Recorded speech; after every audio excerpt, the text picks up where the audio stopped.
Tadi saya telah menyampaikan kepada Anda definisi hipnosis menurut US Department of Education Human Services Division, yaitu penembusan faktor kritis dari pikiran sadar dan diterimanya suatu sugesti atau pemikiran tertentu oleh pikiran bawah sadar. Dari statement ini kita tahu bahwa ada dua jenis pikiran, pikiran sadar dan pikiran bawah sadar. Pikiran sadar mempengaruhi dan mengendalikan hidup kita sebanyak 12%. Pikiran bawah sadar 88%. Jadi dua jenis pikiran ini bekerja bersama-sama secara simultan saling mempengaruhi. Kalau kita lihat presentasinya, hidup kita dikendalikan hampir 90% oleh pikiran bawah sadar kita. Sekarang untuk lebih memperjelas lagi, saya akan menggunakan analogi komputer untuk menjelaskan teori pikiran. Saat kita lahir hanya dengan satu jenis pikiran, yaitu pikiran bawah sadar. Pikiran bawah sadar ini sudah terbentuk sejak kita dalam kandungan. Jadi pikiran bawah sadar ini ibarat komputer, itu hard disknya, yang bisa kita isi dengan berbagai data dan program. Sejak usia 3 bulan dalam kandungan, seorang bayi, janin itu sudah bisa diprogram. Dan program itu masuk ke bawah sadar.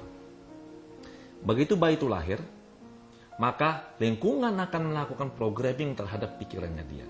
Jadi saat kita lahir, kita hanya membawa satu pikiran, yaitu pikiran bawah sadar saja.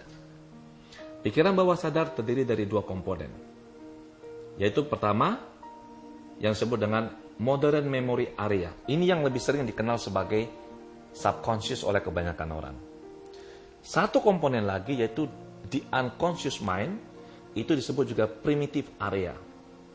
Nah, waktu kita lahir, daerah primitif ini, primitive area sudah berisi program yang diberikan oleh Tuhan, Sang Pencipta.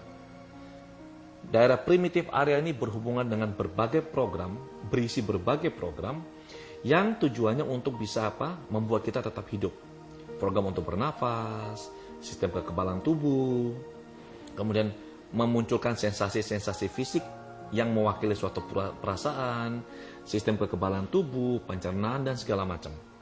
Jadi ini ada di primitive area.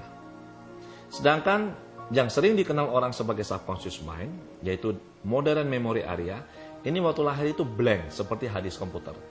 Dan kita mengisi, keluarga mengisi, lingkungan mengisi berbagai program ke dalam subconscious mind kita, ke dalam modern memory area. Nanti dengan proses tumbuh kembang pada saat kita usia 3 tahun, pada saat itulah baru terbentuk pikiran sadar atau conscious mind. Conscious mind ini nanti semakin lama akan semakin tebal, semakin menguat, dan akan sangat tebal pada saat kita berusia kurang lebih 13 tahun. Itu sebabnya mengapa anak yang sudah berusia kurang lebih 13 tahun itu cukup sulit kalau kita beritahu. Untuk kita mengubah perilakunya, program pikirnya itu akan sangat sulit.